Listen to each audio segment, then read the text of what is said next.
Welcome, subscribers. We are continuing with our discussion with Webster Griffin Tarpley.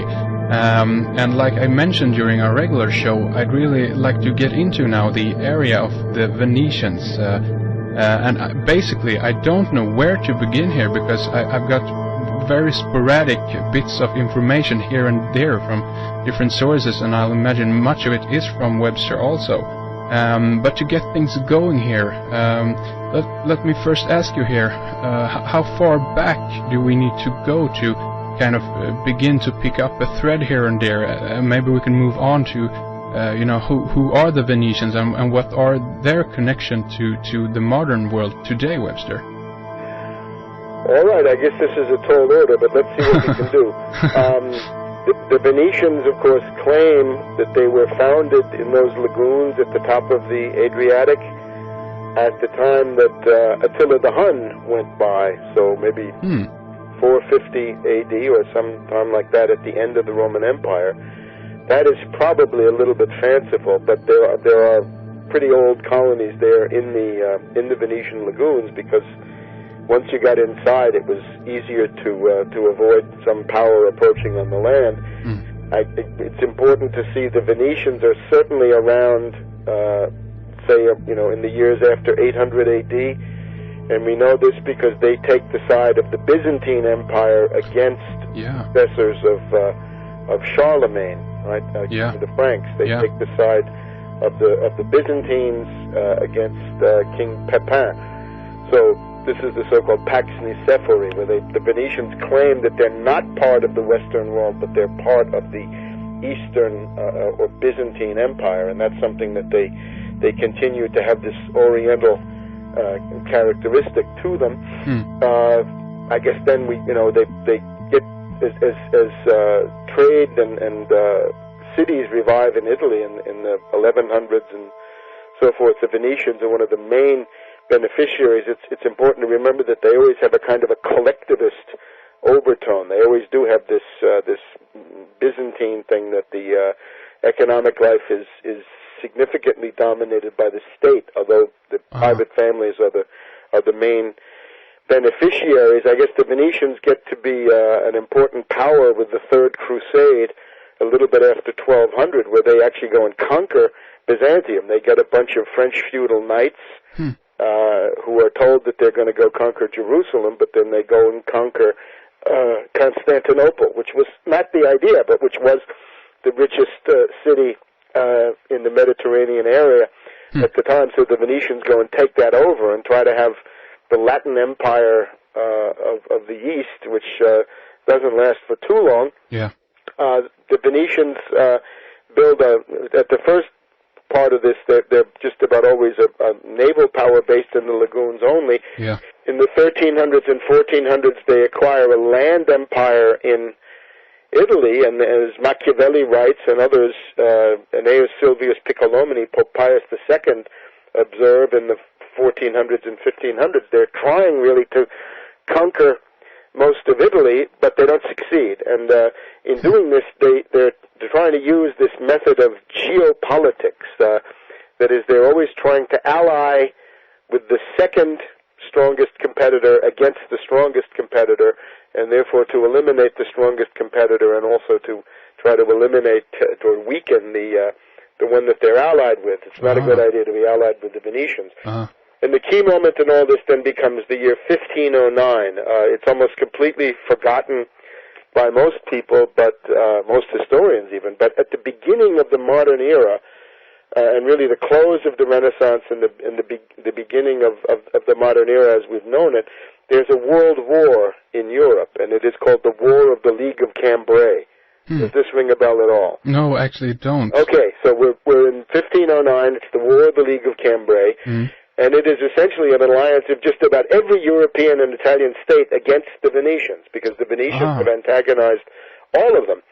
It's something like what the British found in the Boer War around 1900, when they found themselves in trouble and everybody hated them, or indeed what the United States is finding today. We're having a League of Cambrai moment here right now, where they're basically everybody in the world turning against the United States based on this built-up resentment and antagonism. Yeah. In 1509, it was simply this. You've got the Pope, Julius II della Rovere.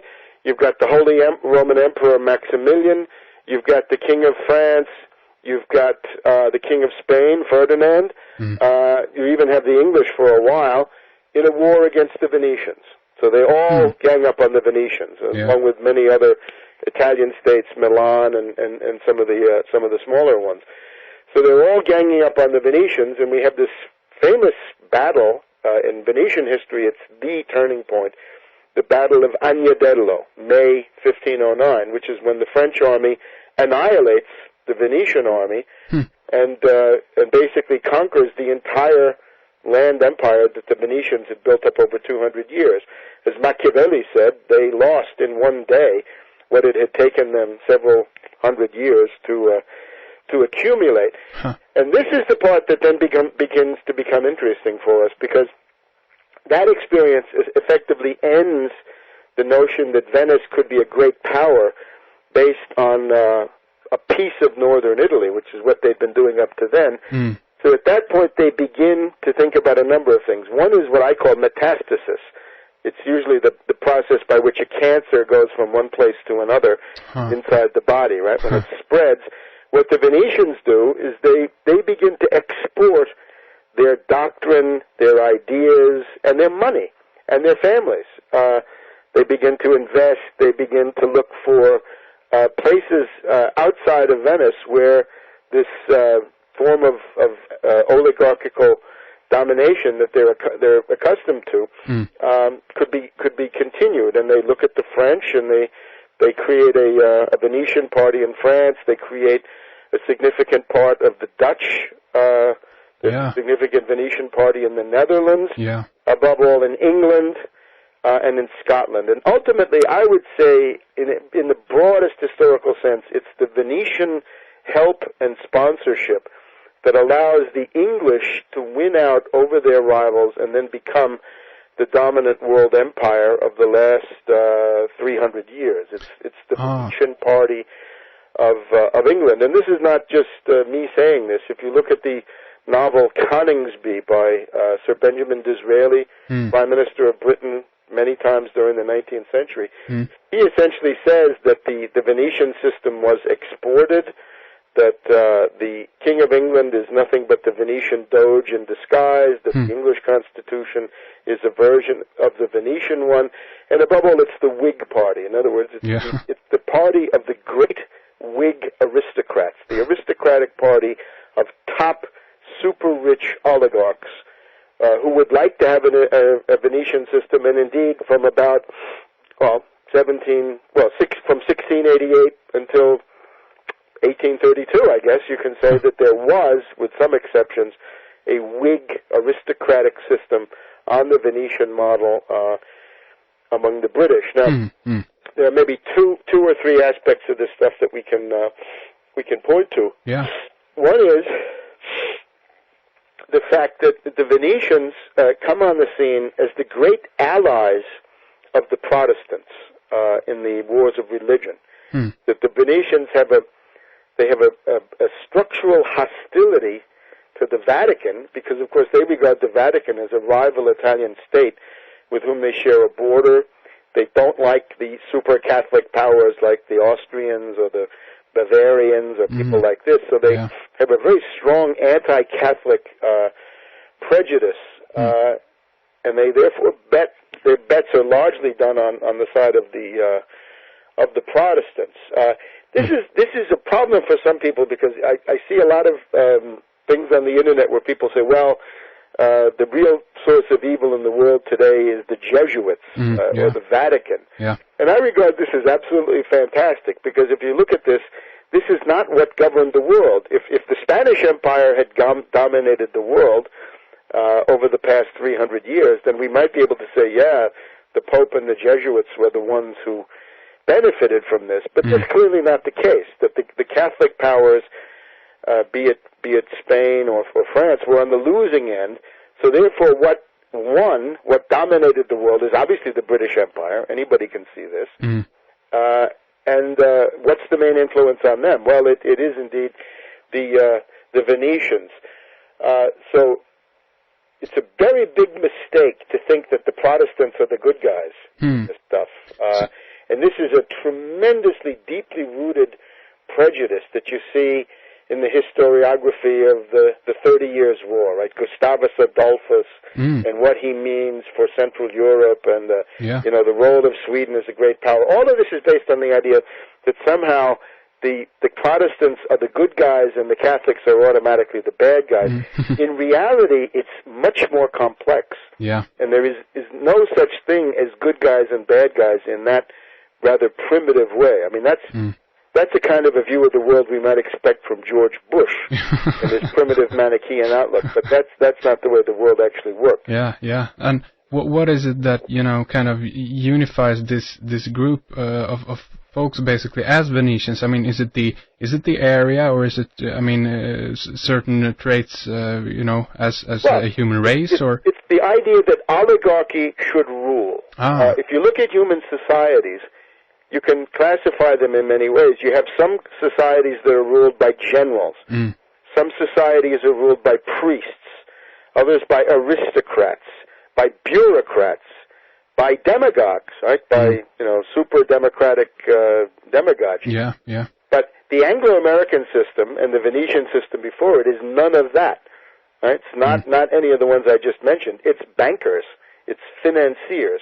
And that is essentially the model that has conquered the world. If you look at the world today, if you go to Latin America, the notion of oligarchy is pervasive. In Russia, there was under the Yeltsin years, there was a ruling class who actually came forward and called themselves the oligarchs. They would say, we oligarchs have decided that Yeltsin should get another term as president in 1996 or whatever it was. If you look at Europe, it's dominated by what? The European Central Bank, a completely oligarchical and Venetian-style institution. Here in the United States, think of Plato's definition of oligarchy. It's a government where the public offices are bought and sold, and the poor people have no voice in government. That's pretty much the U.S., pretty much the British. Yeah. It's pretty much every part of the world under financial globalization. The other thing that's important is this notion of geopolitics. From 1509 until about 1800, 1797, the Venetians are a very, well, they're at the beginning they're a little bit stronger, but they're getting weaker all the time. So they're a rich, weak state. They're a plum ripe for the taking. Yeah.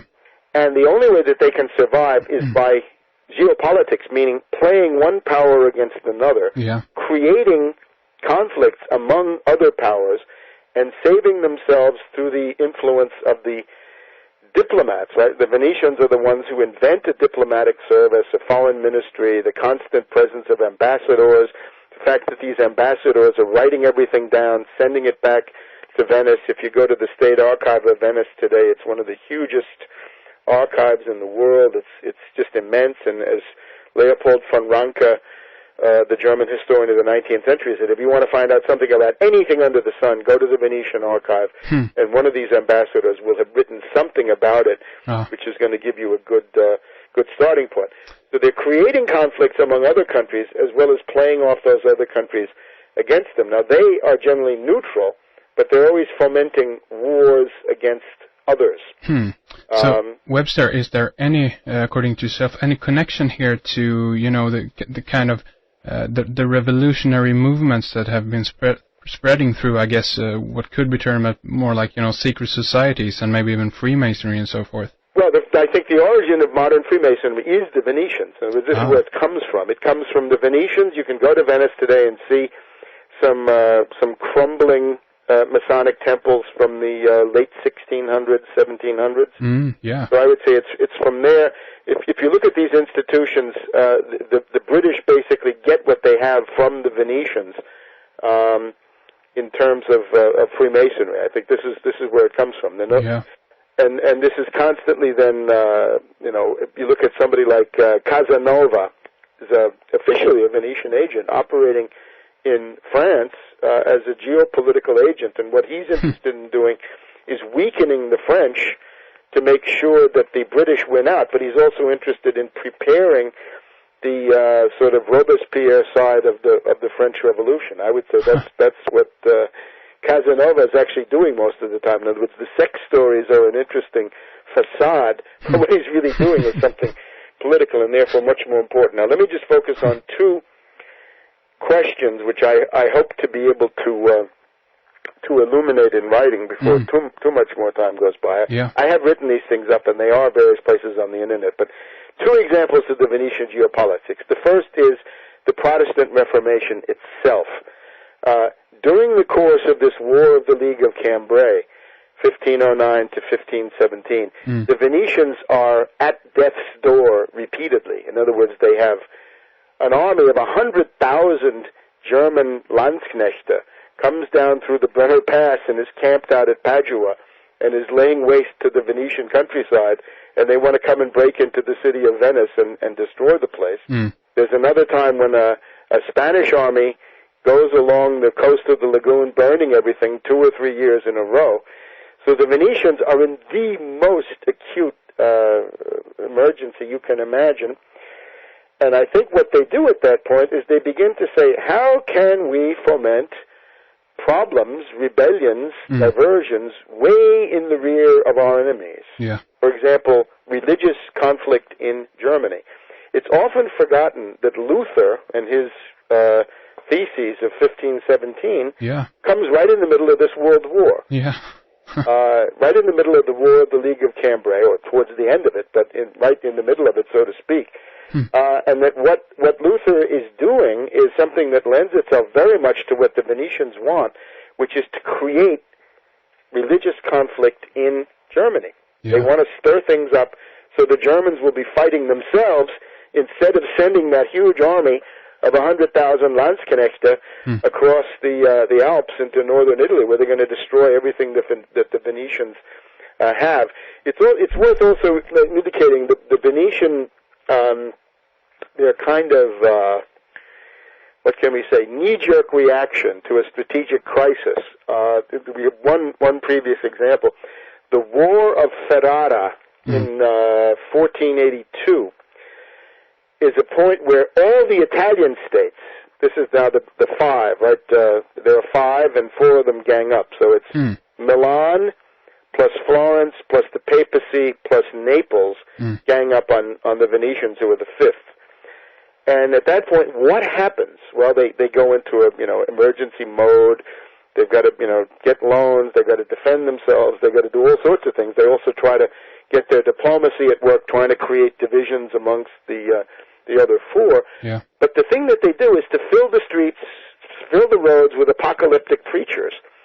And you can see some of this stuff it has a certain spontaneity to it. In other words, the notion that Venice could be destroyed for some of them is the end of the world. As Aeneas Sylvius Piccolomini, Pope Pius II, wrote in his observations on all this, he would say the Venetians worship the state. They're not Christians in the normal sense. They have the religion of the state. For them, the state, the government, is the god. And there's a famous Venetian proverb, mi son Venetian, poi son Christian. I'm a Venetian first and a Christian second. And I think this sums it up. So there's a certain spontaneous element, but there's also a certain secret intelligence aspect to this. So they fill the roads with apocalyptic preachers, and lo and behold, before too long, we have the famous friar Savonarola showing up in Florence with a pro-Venetian platform. He says, let's reform the Florentine government to make it look like Venice. Let's copy the Venetians. Now, this is as unpopular as can be, and you wonder, why does he do this? Why does he say this? Well, the Savonarola family is a family with its roots in Venetian territory, in Padua in particular. There's the Savonarola Gate, right? Porta Savonarola. If I say Savonarola, does that ring a bell at all? No, I don't. It doesn't. No? No. I'm sorry. You've got to basically go back and look at this. Savonarola is famous for essentially an ascetic dictatorship. In other words, what he does is he wants to have the dictatorship of virtue. What he says is, let's take all the art treasures of the Renaissance, pile them up, and burn them. Okay. So this is the bonfire of the vanities. Ever hear this expression? Yeah, because I was going to ask you regarding the Renaissance and so forth, but yeah, do continue. The Venetians have no Renaissance. The Venetians have a Renaissance after the sack of Rome in 1527, when refugees come there. But they have no Renaissance really of their own. They have a kind of a fake pseudo-Renaissance based on these refugees that they have come in when the other places have been destroyed. Because that's what happens with these wars. You have the sack of Brescia, the sack of Florence, the sack of Milan, the sack of Rome. Pretty much all of them are rolled over by military operations, which lead to tremendous destruction and the end of the Renaissance. That's how the Renaissance ends. It ends in these wars, the Italian wars, starting with the War of the League of Cambrai. So it looks very much like Savonarola is somebody with a very strong link to Venice. He's always going to Venice. He says that's because that's where his Dominican province is located. So he's got to go check in with the superiors. But this is maybe not so convincing. So it looks like the Venetian strategy is, if you're in real trouble, you send out people who are preaching the end of the world, and it's time to prepare and repent, for the end is near, and dump civilization. So Savonarola is one example of this. I mean, he does it before Calvin does it in Geneva. He does the Reformation at the level of a city. That's pretty much what he does. And then Luther. And then you look at Luther, and you find that the main protector of Luther is a guy called Spalatin, right? Georg Spalatinus. Never heard. He's called this because he comes from the city of Spalt, southern Germany. Yeah. It's kind of almost a pun, because Spalt means spalten, right? To divide, to split. Okay, yeah. Kirchenspaltung, right? The split of the churches. Yeah. Is what he brings about. So we look at him, and we find that he's in touch with the Venetians through Aldus, through the famous Venetian publishing house, Aldus. And then we find that Spalatin is the disciple of a German humanist by the name of Mutianus Rufus of central Germany, of Erfurt and Göttingen and these areas. Yeah. And this guy, Mutianus Rufus, is somebody, when we read his Latin letters, he says, well, I've been in contact with the Venetian patricians. I talked to Venetian patricians wearing these big, heavy gold chains.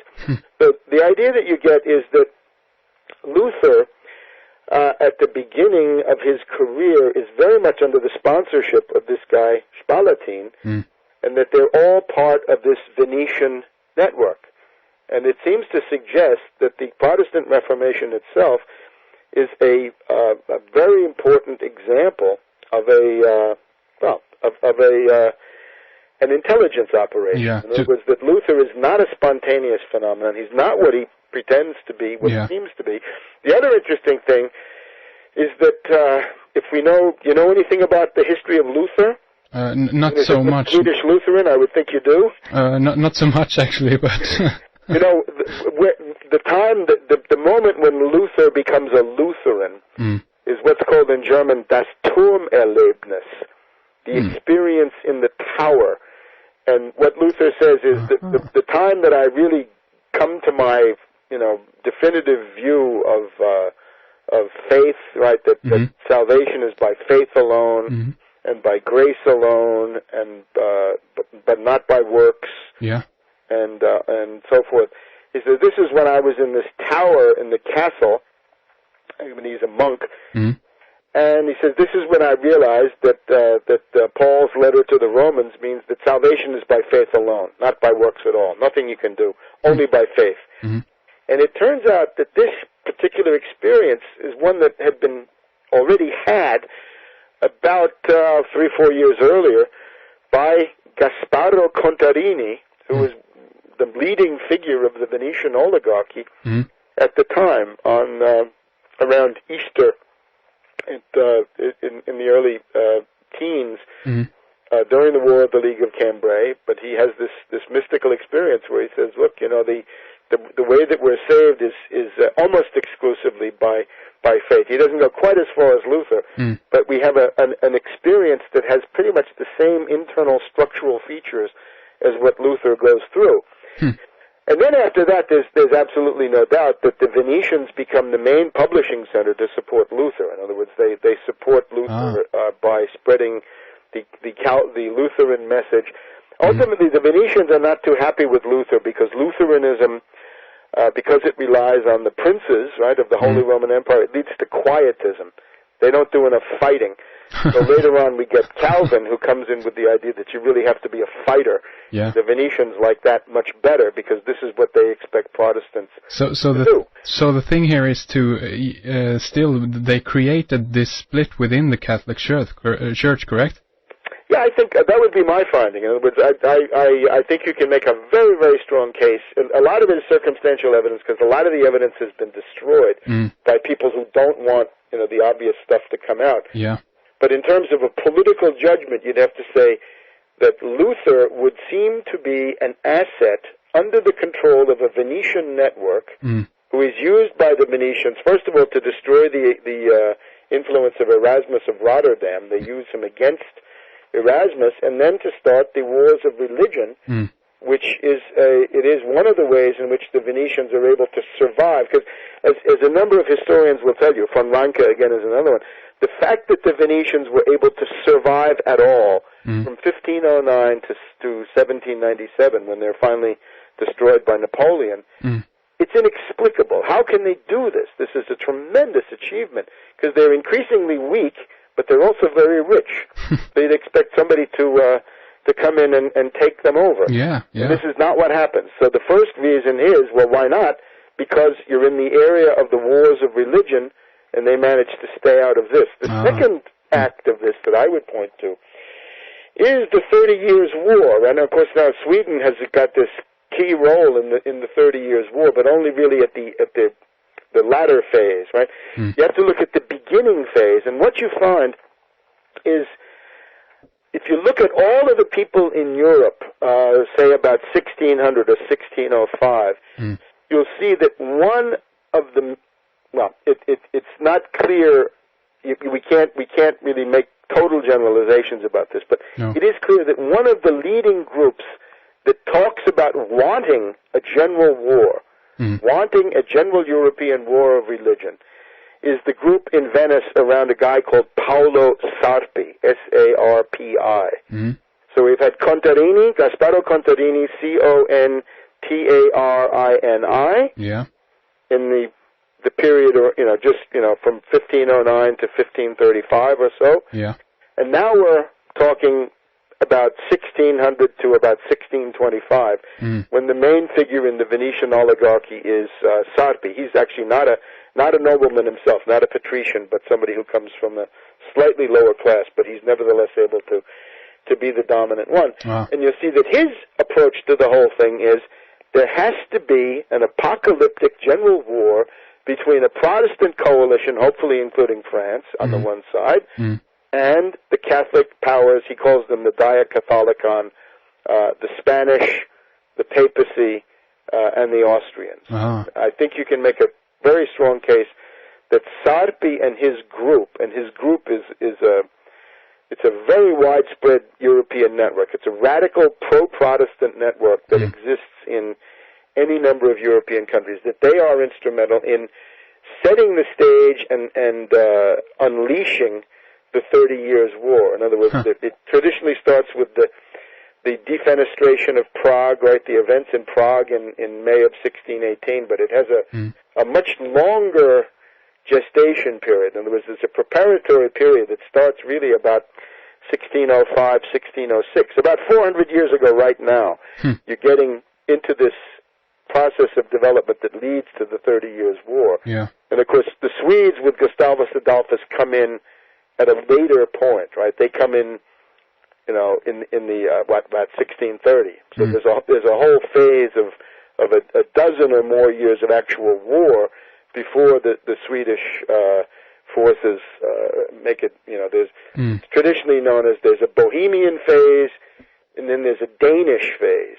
And then there's the Swedish phase, and then there's the Swedish and French phase. So it goes from 1618 to 1648. And the main result of this is that about 1/3 to 1/2 of everybody in Central Europe is simply killed. Yeah, yeah. And it also leaves Sweden exhausted. Yeah. So Sweden is a great power for a certain brief period of time. It is. Based on the victories of Gustavus Adolphus, people get killed. But then it turns out not to have been a good thing for Sweden anyway. The result of this is, from the Venetian point of view, is that they are able to survive at a time when nobody would have expected them to be able to survive. So if you think about this, what's the comparison? The comparison is the U.S. and the British today are really pretty much in the same situation as the Venetians then. Yeah. That these are it's a dying empire, and what they want to do is to use geopolitical tools and, above all, the manipulation of religion. See, this is an interesting thing. Yeah. The Venetians subscribe to the Byzantine theory of religion. Yeah. And the Byzantine Empire approach to religion is simply, religion serves the state. Religion is a branch of state activity. Yeah. Which, if you think about the Western world, that's not the case. Right? In Byzantium, you have the emperor, who's a god, and the patriarch is his servant. Right? He's just an official of the godlike emperor. In the West, different, because the Pope is one guy, and the emperor or the king is a totally different person, and they fight. So there's a religious sphere and there's a state sphere. The Venetians say, no. Religion belongs to the state.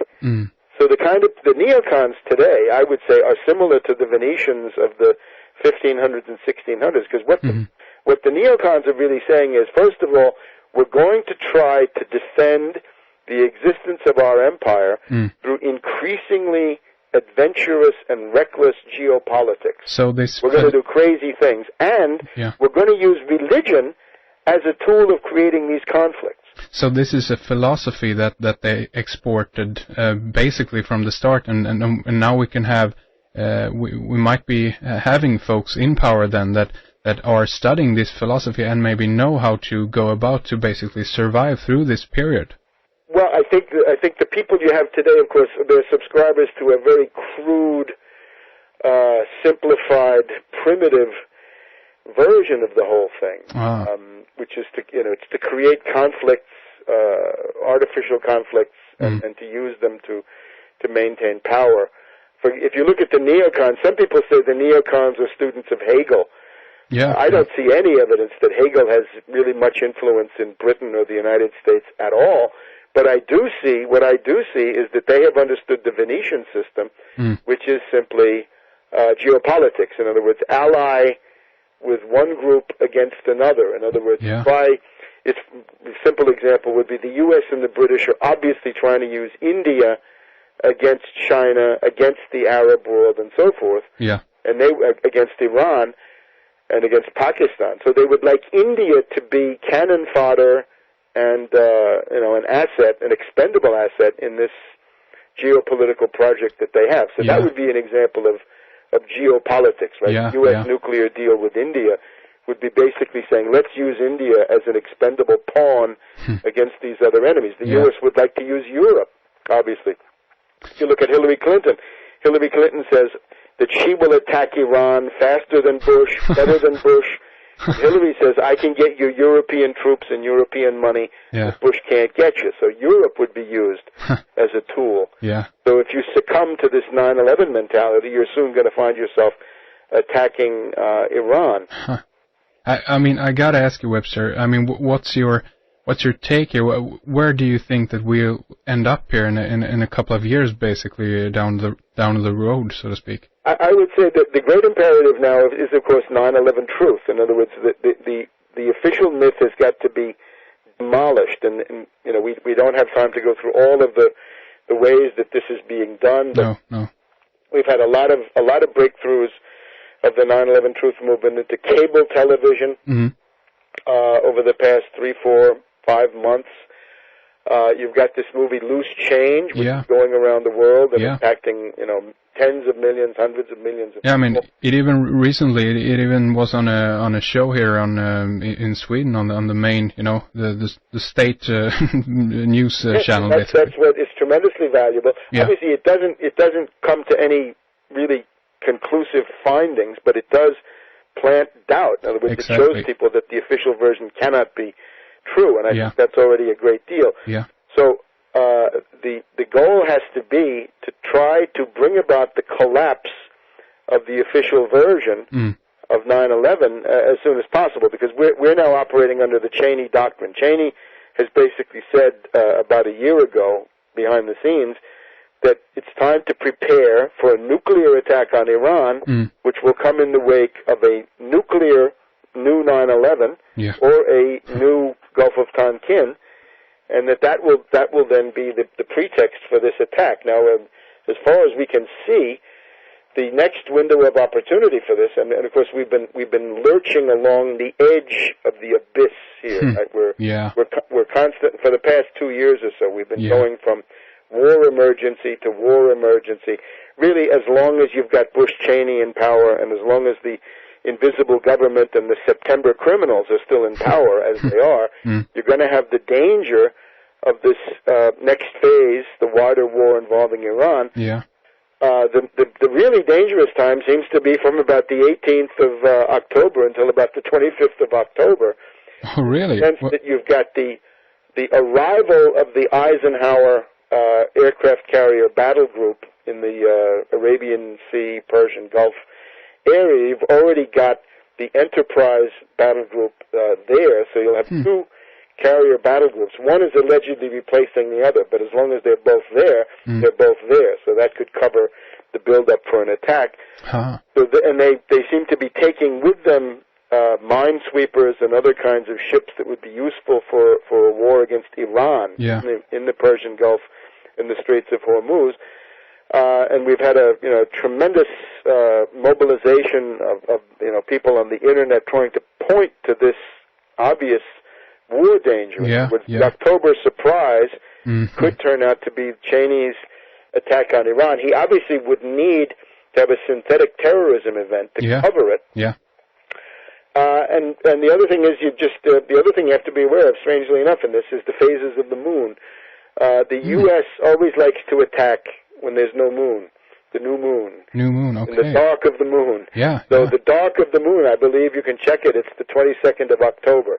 So the Eisenhower battle group arrives on the 21st, and there's no moon on the 22nd. And this then means that this is an important time. And if you look at the website falseflagnews.com, I recommend it, you'll find a compendium of just about every U.S. military drill, exercise, and so forth that's going on, and you can see that there's a very big concentration in this period of the second half of October, beginning of November, because you know that the Republicans are very much in danger of losing control of the House of Representatives and or the United States Senate. And if that happens, even though the Democratic Party is very rotten, the Democrats would be forced to mount some kind of a investigation, oversight of the many, many crimes of the Bush administration. Remember that from January, from about 2002 until today, we've had one-party rule in this country. The Democrats have not been able to control anything. If the Democrats do control something, they're probably going to start having hearings, investigations.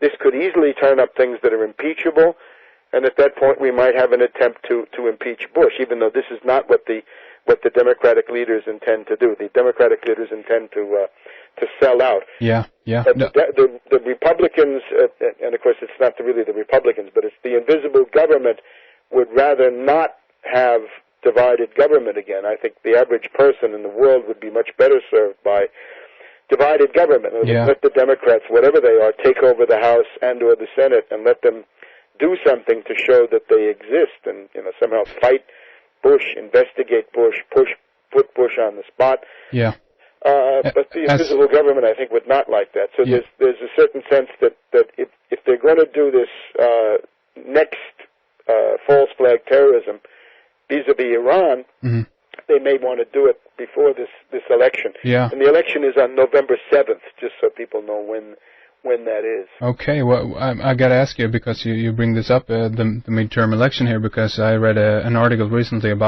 from Paul Joseph Watson over at prisonplanet.com, and he mentioned the recent the Cessna plane with the baseball star.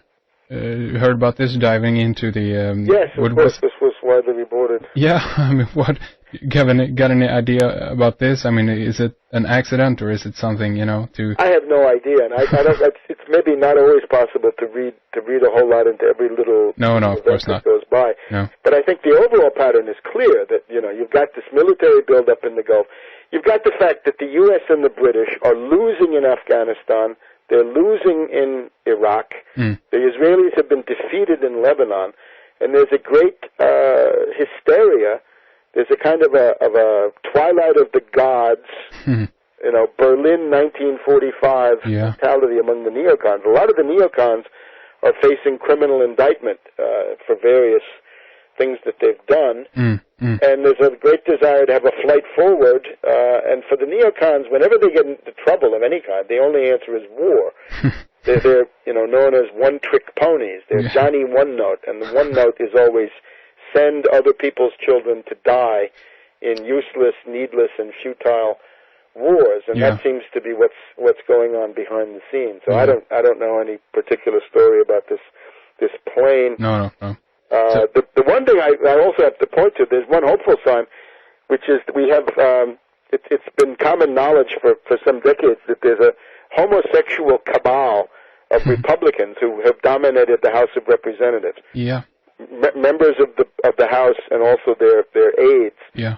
And that this has now come to the fore again in the Foley scandal. Yeah. What people may not know, and I urge you to go and look at Wayne Madsen report. About this. It's a very good website. Wayne is doing a fine job on this stuff. Yeah. What he will tell you there is that the Speaker of the House, Dennis Hastert, is himself a homosexual who goes on sex tourism to Southeast Asia with the very corrupt lobbyist Abramov, who's now in jail. Yeah.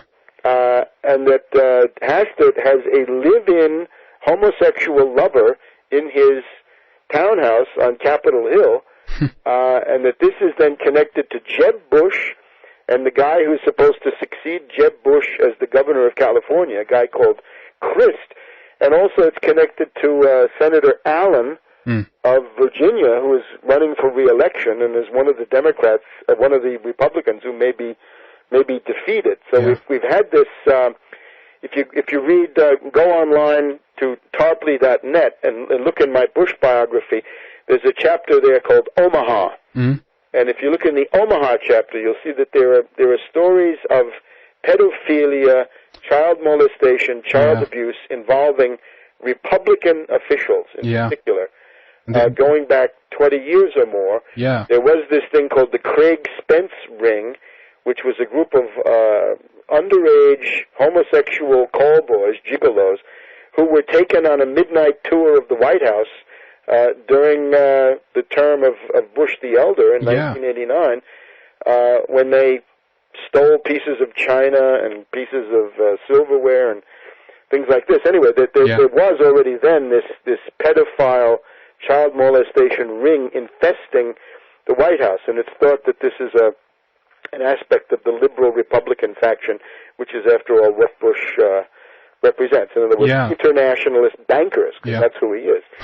And this was the story that first, got mainstream attention from the article. Was it the Washington Times who had a big front page article about yes, right. This? That's the summer of 1989. Again, you go to my chapter Omaha in the Bush biography online. You find it all there, because this is somehow an important part of this ruling machine. They are financiers. Again, I would say they go back to 1895. They go back to the moment when J.P. Morgan and his British backers, as a banking power, was able to show that J.P. Morgan was stronger than the United States government under President Grover Cleveland at the time in a crisis of the dollar and the U.S. gold stocks. Then we had the blowing up of the Maine and Havana Harbor in 1898 to found the empire. Yeah. We had the assassination of William McKinley, who was an old conservative Republican, and his replacement with Theodore Roosevelt, who was the beginning of the modern liberal Republicans, who had a lot of these same psychological problems that we see today among these child molesters, I would say. Yeah. Then you get, the Federal Reserve, the FBI. Woodrow Wilson is another puppet of the House of Morgan, and with Woodrow Wilson you get the U.S. coming into World War I on the side of the British, so the empire is founded. These are the same circles that attempted to kill Franklin D. Roosevelt in 1933. They tried to organize a fascist march on Washington, also in 1933, to stop Roosevelt from carrying out the 100 days of the New Deal. Yeah. And that's then what you see in the post-war with the things that I'm telling you about, the various things from the Gulf of Tonkin, the Bay of Pigs, the Kennedy assassination, Vietnam, all the way up to 9/11. There's a continuity going back, I would say, to the mid-1890s in terms of this financier faction based in Wall Street, leaning on the City of London, and this is what dominates the U.S., and this is what brings you these imperial plans. Well, I gotta ask you, I mean, what is this? Do you have an idea of this, what this is about, the pedophile thing? I mean, is this some kind of, psychological, basically, disease that is spreading within this group? Do you got any take on this? I mean, how come so many are involved in this, up at the top? Well, it's just an empirical phenomenon. And in some ways, you may say it goes back to the Venetians also. In this sense, the Venetians were always obsessed with not dividing the family fortune among 3 or 4 boys. So they would basically have only one son in the family would be allowed to get married and have children. And the others would either become priests, join the army, go to houses of prostitution, or become a homosexual. So there's a strong homosexual element in Venetian culture, which the British have pretty obviously absorbed, and which you now find. It seems to go together with banking somehow. Strange. In a sense. Oh my God! I mean, okay. There we go. I mean, but I think it's a legitimate issue. In other words, what these guys do, if they were just private citizens, this would be nobody's business. No. But it is a matter of public interest. In other words, if there were a cabal of, vegetarians or science fiction addicts who had taken over the House of Representatives, the public would have a legitimate right to know that. Yeah, of course. In this case, it happens to be a cabal of homosexuals, and in some cases, it's a cabal of child molesters. These don't necessarily go together, but in this case, it looks like there is some overlap. Yeah, of course. So it's a cabal of child molesters and pedophiles who seem to be ensconced in the leadership position of the House of Representatives. And again, with Hastert, we know that he's got Scott Palmer, the live-in lover. This has been in the Washington Post now in the past week. And he seems, as Wayne Madsen reports, he seems to have gone on sex tourism to Southeast Asia, and God knows what that might imply. So I think the big question, the critical question right now is, as long as it's Foley, it's one thing. But as soon as it becomes Hastert as an active participant in these activities, then it becomes much, much more serious. Yeah. And I don't know if you're aware of this, but the peculiarity of the United States is that you've got these Republicans who rely for their support to a large degree on Christian fundamentalists who have an extremely puritanical approach to life in general, where they say that, no sex outside of marriage can be allowed, that homosexuality is bad, that adultery is bad, that marriage is the model. It's all got to be according to this model. So they feel very strongly about this. And yet, their votes are being used as a commodity by this cabal that we've talked about, who obviously have values that are completely the opposite of the people that are keeping them in power. So if the Christian fundamentalist realizes, oh my heavens, my is being used for something that I disapprove of very violently, then that has the potential to blow apart the Republican Party. Exactly, and that's why this is important. And Webster, I got to tell you, I mean, I got like 3 pages of notes here, you know, with dates and names, and I mean, your research is amazing. And I mean, we got about, I think we covered an amazing amount of information today, and I just want to leave, you know, kind of the floor open for you in the last few minutes here. I mean, tell us again about how to get your books or anything you want to, basically. Yeah, I mean, my book, the 9/11 Synthetic Terror Made in USA, the Unauthorized Biography of George Bush. You can get these at Amazon.com. You can, if you're interested in looking at the Bush biography, that is now online, has been for 10 years as of this month. That's at tarpley.net. I urge people to look ahead. The one thing that we have to do, the great unfinished business of the 9/11 Truth Movement, is to bring together an independent international truth commission. People may remember the Russell Sartre Vietnam Tribunal. You should remember it because it met in Sweden and in Denmark in 1966 to 1967. And this was a jury of very famous international people, sort of a Nobel Prize caliber. It had Lázaro Cárdenas, the former president of Mexico. It had famous writers, famous humanitarians, scientists, statesmen, politicians, Simone de Beauvoir, all kinds of very distinguished people were on the actual jury, right, the commission itself, and they heard presentations about U.S. war crimes in Vietnam, and this essentially destroyed the credibility of the Vietnam War in the eyes of world public opinion. And what we need right now is a similar commission, truth commission, I would say, internationally organized, that would meet, have that same caliber of person on the commission, and then hear presentations from people like me about the various, it's about 6 or 8 or 10 critical aspects of 9/11, where the official version is the weakest and where it's important to put forward a version of what actually happened. Jimmy Walter, the very famous political philanthropist, has been to Venezuela. The government of Hugo Chavez of Venezuela has expressed great interest in this idea. President Chavez has been the most outspoken head of state in attacking the official version, right, saying Bush, you know, may be implicated in blowing up these buildings. That's certainly the closest thing to 9/11 truth that the world has heard from somebody of that level. We've got Mahathir Mohamad, probably the most intelligent Islamic statesman in the world, who's also interested in the idea.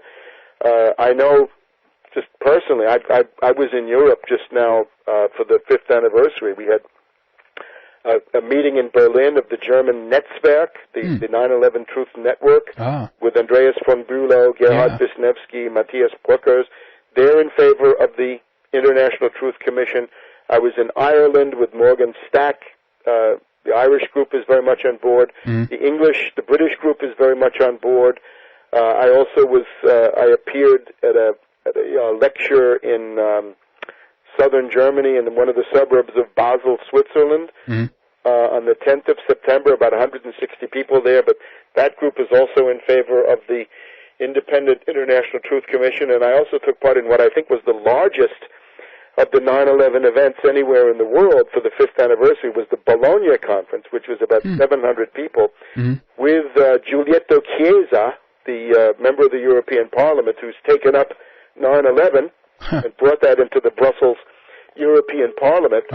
He's actively organizing for the Independent Truth Commission, and my friend Maurizio Blondet, who has written the main Italian book on the subject. So you've got this tremendous international constellation of forces who are now coming together around the idea of an independent International Truth Commission, modeled pretty much on the on the Russell Tribunal of the Vietnam era, and that this has to be done again sometime in the very, very near future. And I would hope to do it on a true international basis with all the main elements of humanity represented. In other words, you're going to need people from Russia, China, India, Black Africa, Latin America, the Middle East, Israel. You're going to need people from all over the world to come to an authoritative verdict that the official U.S. government version is a tissue of lies, and then maybe to advance some ideas about what actually happened. Yeah, fantastic. I mean, so I urge everybody. That's something that everybody in the world can contribute to and take part in, and I hope people in your listening area will do that. Because in Scandinavia, as I say, they were absolutely critical the first time around, and they may be again this time. Yeah. I mean, that's very good news, and I mean, again, I mean, let us know if you want to, talk to us again, and we certainly want to let you on air any time here. So, I mean, I want to thank you so much for coming on, Webster. This has been an amazing interview, so thank you very much. It's my pleasure. Thank you.